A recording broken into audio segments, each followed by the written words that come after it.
संपूर्ण विश्वाला सुख शांती मानवता तथा दुःखमुक्तीचा आर्य संदेश देणारे विश्व शांतिदूत महाकारुणिक तथागत भगवान सम्यक संबुद्ध यांना त्रिवार अभिवादन करतो। तथागत सम्यक संबुद्धांनी समग्र मानवजातीच्या दुःखमुक्तीसाठी उपदेशिलेला महान सद्धम्म अर्थात बौद्ध धम्म, या सद्धम्माचा अविरतपणे प्रचार आणि प्रसार करणारा तथागतांद्वारा स्थापित सदा पूजनीय भिक्खू संघ या पूज्य भिक्खू संघाला त्रिवार अभिवादन करतो।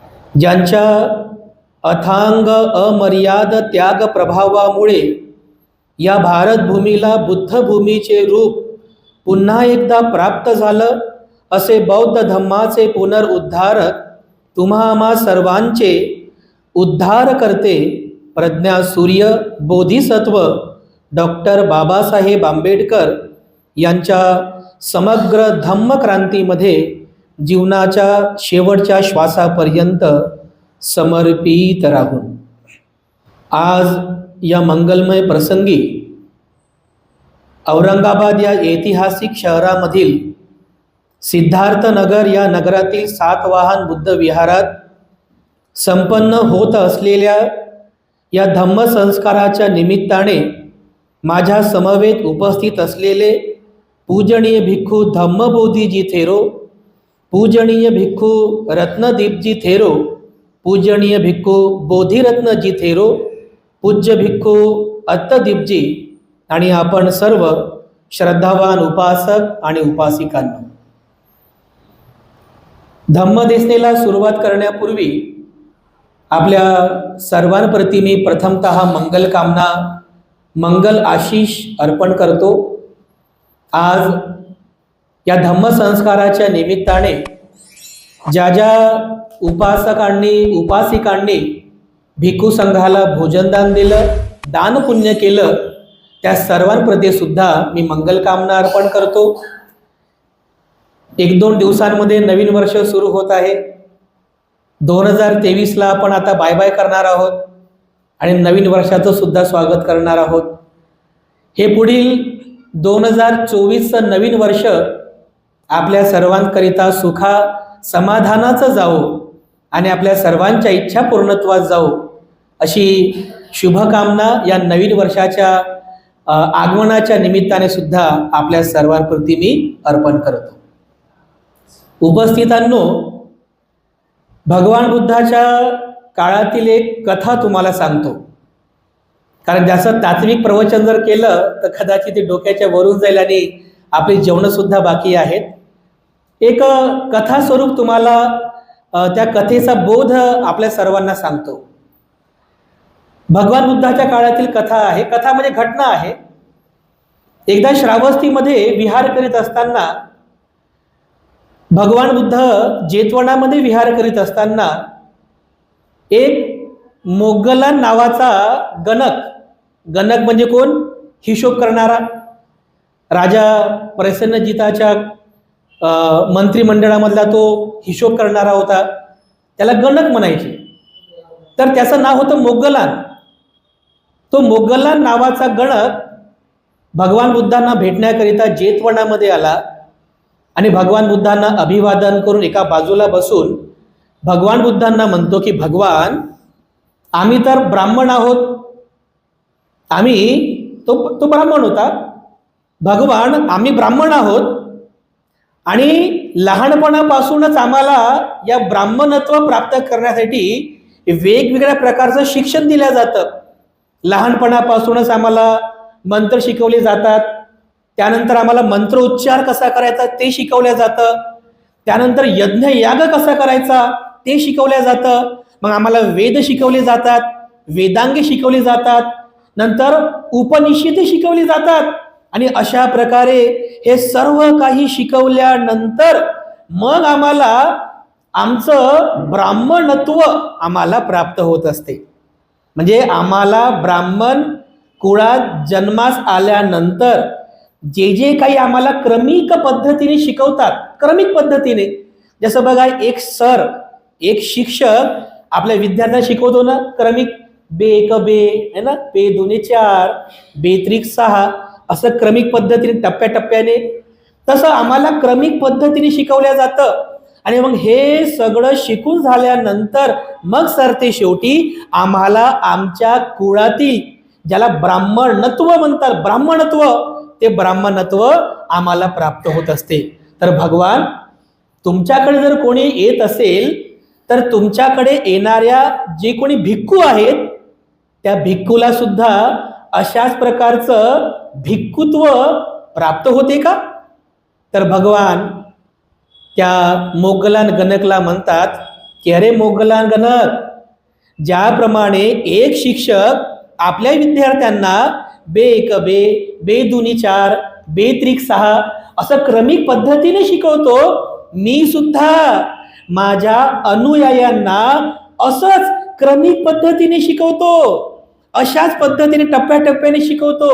एक उदाहरण तुला सांगतो की हे मोगलान, जसं एक घोडेस्वार असतो बघा, घोडा चालवणारा एक घोडेस्वार असतो, तर तो घोडेस्वार त्याच्याकडच्या घोड्याला कसं ट्रेन करतो? डायरेक्ट घोड्यावर बसवत नाही. बसवतो का? नाही बसवत. तो त्या घोड्याला चालणं शिकवतो, बरोबर आहे. नंतर त्याला धावणं शिकवतो.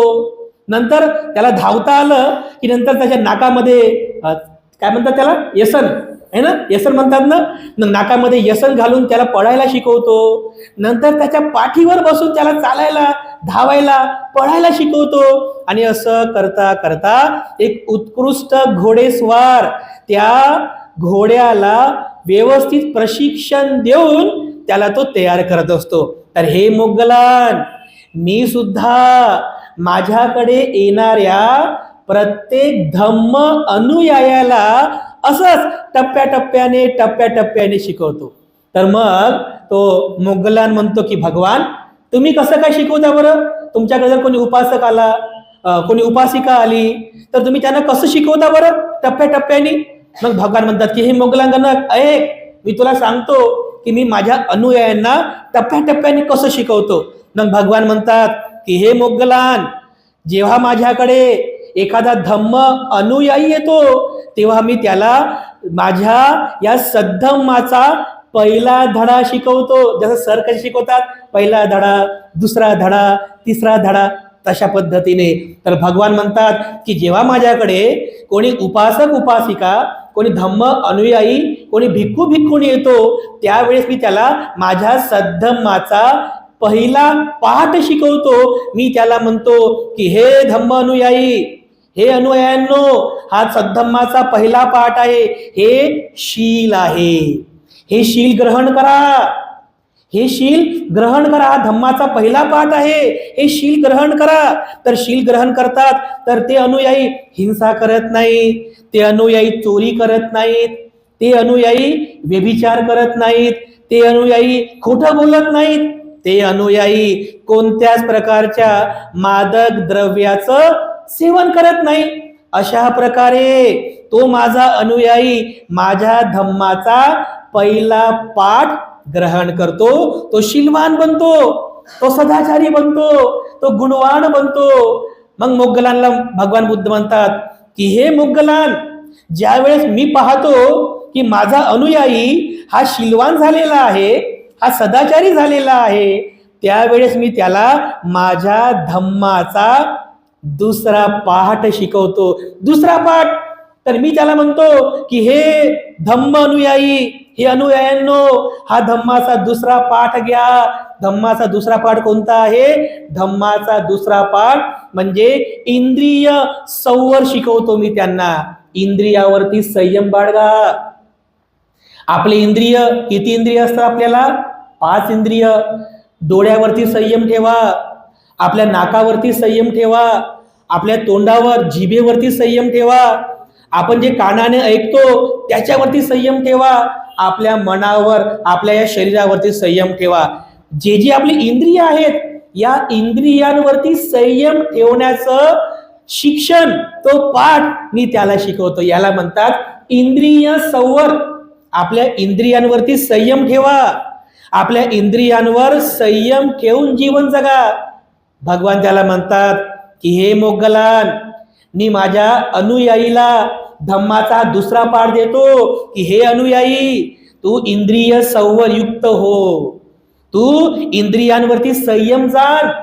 हे मोगलान, ज्या वेळेस माझा अनुयायी हा शीलवान होतो, त्यानंतर इंद्रिय संवर युक्त होतो, तेव्हा त्याला मी धम्माचा तिसरा पाठ शिकवतो. कोणता पाठ? भगवान बुद्ध म्हणतात की हे मोगलान, मी त्याला धम्माचा तिसरा पाठ शिकवतो. मी त्याला म्हणतो की तू भोजन मतयुता जाण. भोजन मतयुता म्हणजे काय? भोजनावरती संयम जाण. आपण जे जेवण करतो ना, त्या जेवणावर सुद्धा संयम ठेवण्याचा उपदेश भगवान बुद्ध करतात. किती महत्वाचा आहे जेवणाचा उपदेश. जेवण आपण जे करतो त्याला भोजन मतयुता म्हणतात. धम्माचा तिसरा पाठ आहे, भगवान बुद्धाने शिकवलेला आहे. दैनंदिन जीवनामध्ये जे जे काही आपण जेवण करतो, अन्न ग्रहण करतो, त्याच्यावर तुमचा संयम असला पाहिजे. कारण बांधवांनो, शील पालन करण्यासाठी, ध्यान करण्यासाठी, धम्माचं आचरण करण्यासाठी हे सर्वात जास्त महत्वाचं आहे. कारण जर भोजन अतिरिक्त केलं, आळस येईल, कंटाळा येईल, गुंगी येईल, बेशुद्धी येईल आणि तुम्ही शील पालन करू शकणार नाही. बरोबर आहे? किंवा जेवण उशिरा केलं ते सुद्धा हानिकारक आहे. या सगळ्या गोष्टी भगवान बुद्धांनी शिकवलेल्या आहेत. भोजनावरती संयम जाणा. भगवान बुद्ध भोजनाच्या बाबतीत उपदेश करतात की जे जे लोक धम्म अनुयायी आहेत, धम्माचं आचरण करणारे आहेत, त्यांनी भोजनाच्या बाबतीमध्ये 4 नियमांचं छोटे छोटे नियम आहेत, या 4 नियमांचं पालन करावं भोजनाच्या बाबतीमध्ये. पहिलं, साधं जेवण करा. पहिलं काय? साधं जेवण करा. दुसरं, मात्रा जेवण करा. मात्रा जेवण म्हणजे काय? जेवढं लागते तेवढंच खा, त्याच्यापेक्षा जास्त खाऊ नका. याला मात्रा भोजन असं म्हणतात. तिसरं, तुम्ही काल भोजन करा. काल भोजन म्हणजे कोणतं? दुपारचं जे जेवण आहे योग्य वेळी भोजन करा. विकाल भोजन करू नका, काल भोजन करा. आणि चौथा नियम सांगितलेला आहे भोजनाच्या बाबतीमध्ये की तुम्ही स्मृती आहार घ्या. जसं तुम्ही जेवण केल्यानंतर नाही का सोप सुपारी खाता की नाही, जेवण केल्यानंतर स्मृती आहार घेतला पाहिजे. स्मृती आहार म्हणजे काय? जागृत राहायला पाहिजे. आता जेवण केलं की असा बेड दिसला की झालं, गेली दुपार त्या बेडवरच, असं होऊ नये. स्मृतिवान राहिलं पाहिजे आपण.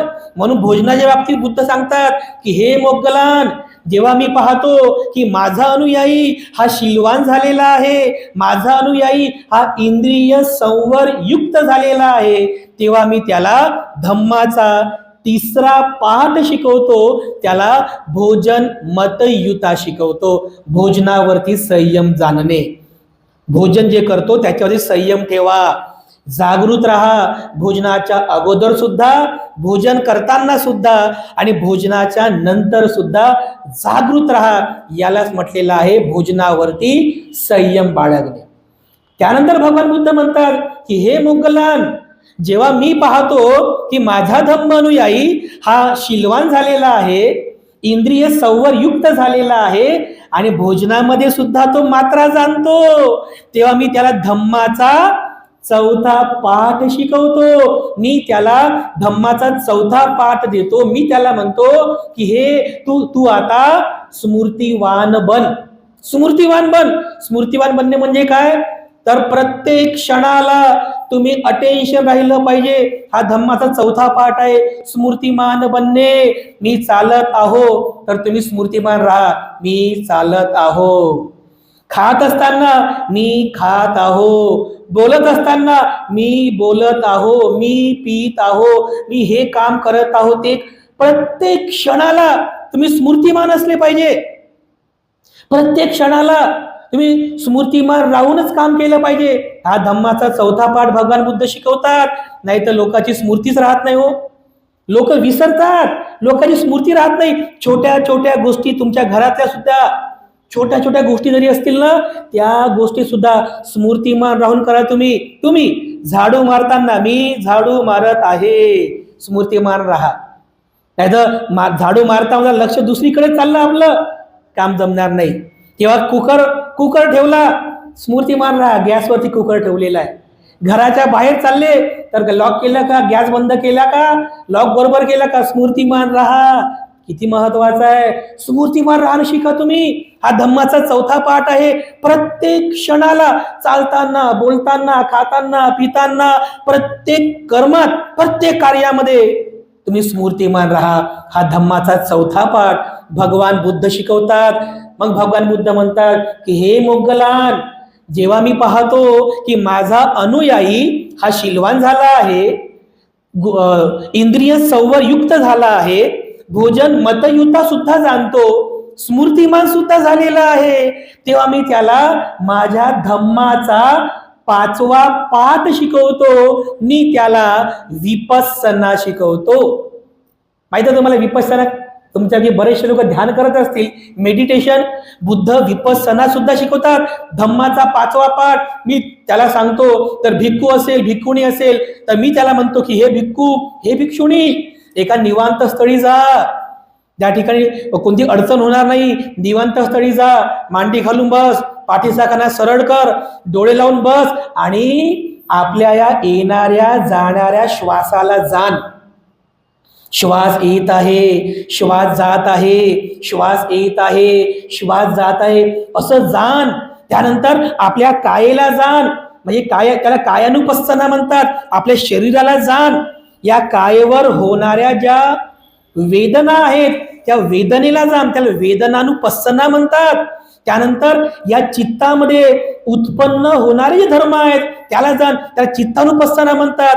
आणि चित्त आणि आपलं शरीर, आपलं मन आणि आपलं शरीर यांच्यामध्ये जे काही पारस्परिक संबंध आहेत, म्हणजे चित्ताचा शरीरावर काय परिणाम होतो, शरीराचा चित्तावर काय परिणाम होतो, यांच्या पारस्परिक संबंधातून जे धर्म उत्पन्न होतात, संस्कार, त्याला जाण, त्याला धर्मानुपස්සना असं म्हणतात.